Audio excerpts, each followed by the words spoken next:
ampanajana indray tompo kilasy tovovavy ny tsy diako ny tokantrano amin'ity ariva ity ary ihany koa anlorako ny araba ho antsika rehetra izay mbola tafiaraka aminay ao anatin'ity fampalalam-baovao antsika amin'ity ariva ity manasa laora ak'izany izy eto amin'ny fahitalavitra matv anaraka hatramin'ny farany vaovao antsika isan'ny vaovao izay nisongadina tamin'ity androany ity ny lanonana teny avoloha teny eo ihany koa ny toy ny fihetsiketsehana izay nataon'ireo mpianatra eny Ankatso manoloana ny fampidirana ponja ny Berija eo ihany koa ny fiakaran'ny rano eny amin'ny faritra sasany eto Antananarivo makasika kosa ny lanonana izay tanterahana teny Avoloha dia hidirantsika avy hatrany ho tanterahina androany teny amin'ny lapam-panjakana Avoloha ny lanonana fifampiarabana tratry ny taona nomany ny fiadinan'ny repoblika fotoana izay nilazan'ny filoham-pirenena ny vinanasa ho tanterahana mandritra ity taona 2010 sy 2010 ity.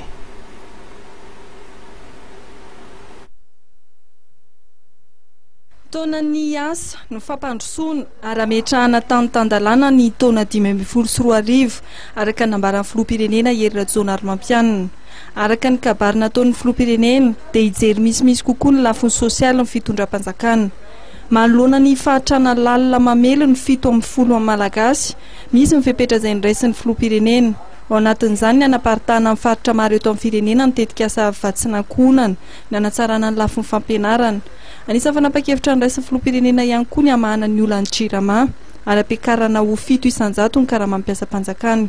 Tsy maintsy atevelona nitetika asa fiahina mpiarabelona ka avy amin'ireo farany izay sahirana no anatevenana an'izany.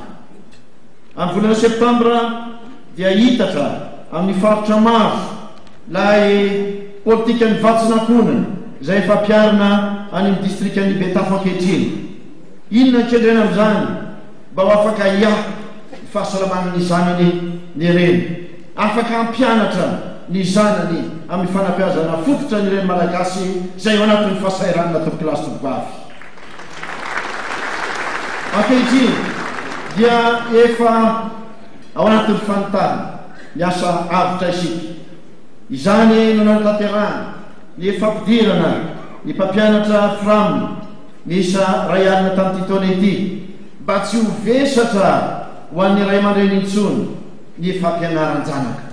Ho toizantsika vezahantsika izany ary efa nilazaina fa amin'ity taona 2010 sy 2010 ity dia mbola misy ray alina vaovao koa frama ho ampidirana ny mpampianatra raiki-fampiasa-panjakana. Eo amin'ny lafiny herinaratra fa mbola misy ny zavatra misy eo mampalahelo tsy mahazo elonjiry arak'izay ilaina sy arak'izay vidianany azy eo amin'ny toerana sasany. Mila resahana ampahatonena sy amin'ny fomba entitra ny zava-misy. Nandova isika fa tsy laza nefa isika hoe mandova dia mijanona eo. Miasa isika efa mitady ny vahaolana amin'izany, efa tsangana ny komity manokana eo anivon'ny Jirama, efa eny no fantatra fa tsy mitombona ary tsy mahomby intsony ny politika ny herinaratra nisy teto Madagasikara. Petsaka tompokilasy tovovavy nefa natombo mbola toizantsika voalazana le matompo ray ministra teo ny herinaratra maro samihafa ny faritra maro samihafa ho toizantsika izany tetikasa izany. Ny fitondram-panjakana dia nanapa-kevitra fa hanondrotra 7 isan-jato ny karaha-mampiasa-panjakana tompokilasy tovovavy.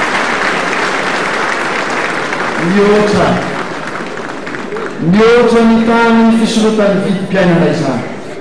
Ezaka lehibe izany raha eo amin'ny ampitany ny fahateren'ny teti-bola no everina. Eo ankilan'izany kosa nefa. Eo ankilan'izany kosa nefa. Dia vonona ny fitondram-panjakana inoso amin'ireo fanavozana maro samihafa anatsarana ny tontolo asa-panjakana sy ny mpiasa-panjakana. Tafiditra ao anatin'izany ny fanamboarana trano fonenana ho an'ny mpiasa-panjakana tompokilasy tovovavy. Manamafy ny firosoana ny fampiavana-pirenena ary miantso ny fiaraha malagasy manarina firenena filoham-pirenena. Ilaina ny fihavanam-pirenena.